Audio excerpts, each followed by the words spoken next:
So House Speaker Nancy Pelosi is facing a little bit of a revolt among some of her caucus members over her approach to another economic stimulus. Now, of course, her strategy has been, they passed a while ago, the HEROES Act is $2.5 trillion. Not perfect, we covered it here, but had a lot of things that would certainly be helpful to the American public. And so her stance has basically been like, look, we did our thing and this is our bottom line and we're not really interested in coming to the table at this point.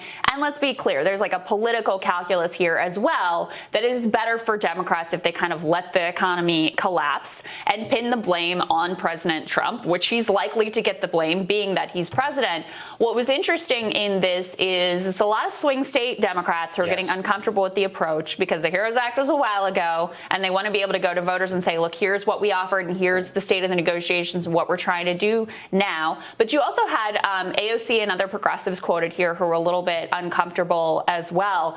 I mean, look, this is where, to me, I actually think Pelosi is probably right on the politics of it. Right. Because Americans aren't closely, because they have lives to live and like things to do, following the ins and outs of the congressional negotiations, but they know the reality that is occurring and the fallout in their own lives and rightfully blame the president for his failings there. I think she is right that doing nothing is probably better politically for Democrats. On the morality of it, though, obviously it's like unconscionable to sacrifice people's livelihoods for the sake of an election. That's what gets me, really. And then, but you can also see that these people who are in swing districts or swing states in their Democrats are like, look, I have got to tell them I brought something to the floor and voted for it. And she's like, point to HEROES. It's like, HEROES was months ago. All they know right now is that I am living under your speakership and I have not had a vote on anything on the House floor in a long time that I can point to and then blame the Republicans. So they have put themselves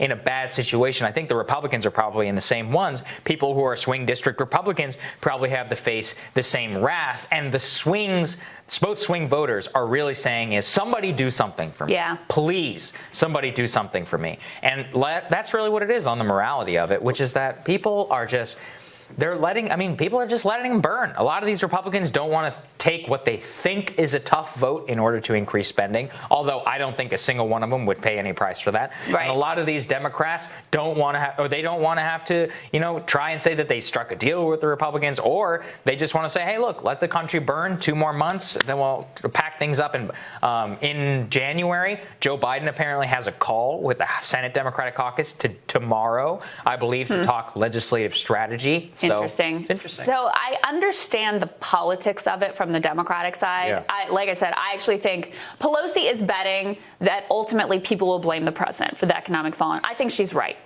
He's in charge. And look, he does deserve a lot of the blame because, as we've talked about here, if he wanted to lean into this, if he wanted to say, look, we're going to do a round of checks, we're going to do, unemployment, we're going to do state and local aid or whatever the package was and really push Republicans on it, he could get them on board. There's no doubt about that in my mind. So she's betting that he will get the blame. He's betting what?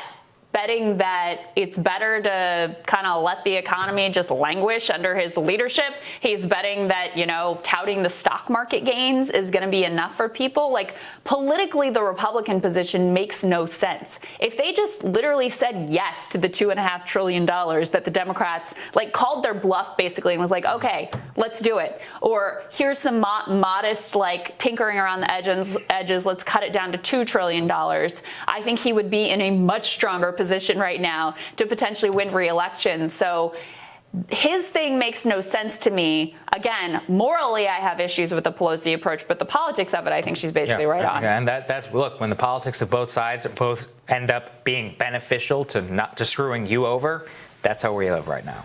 Tomorrow on Rising, Washington Post economics reporter Jeffrey Stein is going to give us an update on whether Congress is at another relief bill. And of course, great friend of the show, Ryan Grimm, is going to join us as well. That's all right. We'll see you guys tomorrow.